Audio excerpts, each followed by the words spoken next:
বৃষ্টিতে ভিজে সব কাজ করতে হয়? আমি তো কত কষ্ট করে দুটো ছাতা কিনেছিলাম, আমার ছাতা দুটো তো চুরি হয়ে গেছে। পাখিরা সকলে যখন তাদের মতামত প্রকাশ করছিল, এমন সময় বৃষ্টিতে ভিজে ভিজে টুনি হাঁপাতে হাঁপাতে সেখানে আসে। আমি ওই ছাতা চোরের খোঁজ পেয়েছি।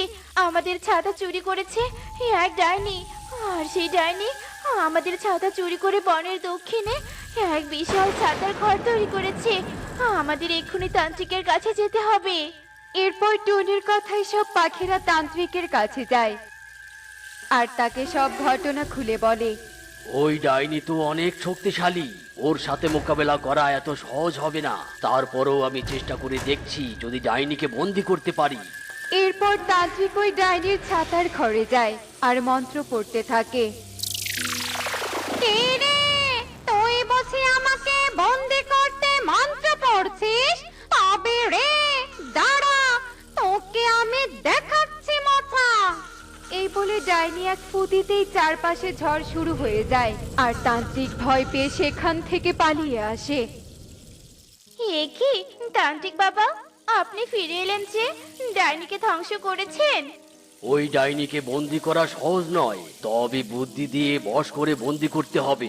আমি ওর শক্তির সাথে পেরে উঠবো না। পেয়েছি বুদ্ধি, আমাকে মামদোকে ডাকতে হবে। এরপর তান্ত্রিক তার মন্ত্র বলে, সেখানে এক ভূত মামদোকে ডাকে। আমাকে আবার ডেকে পাঠালি কেন? কি হয়েছে? তোর সাহায্য আমার প্রয়োজন। শোন, তোকে কানে কানে কিছু কথা বলি। এরপর তান্ত্রিক মামদোর কানে কানে কিছু কথা বলে। কাজ হয়ে যাবে, আমি এক্ষুনি ওই ডাইনির কাছে যাচ্ছি। এরপর মামদো ডাইনির ছাতা ঘরের সামনে যায় আর ডাইনিকে ডাকতে থাকে। মনিকা, ও মনিকা, কোথায় তুমি? বেরিয়ে এসো, দেখে যাও তোমার সাথে দেখা করতে মামদো এসেছে। কে রে তুই?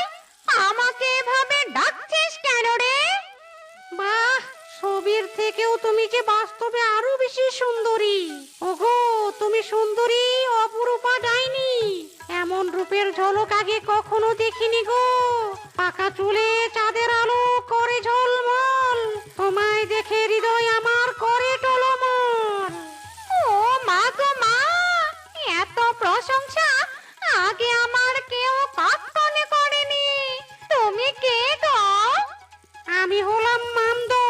আমি তোমাকে ছবিতে দেখে পছন্দ করেছিলাম, তাই তো তোমায় একবার দেখতে এলাম গো। কিন্তু তোমাকে দেখে তো আমি ফিদা হয়ে গেলাম। ওগো আমার সুন্দরী প্রিয়তমা, তুমি কি আমাকে বিবাহ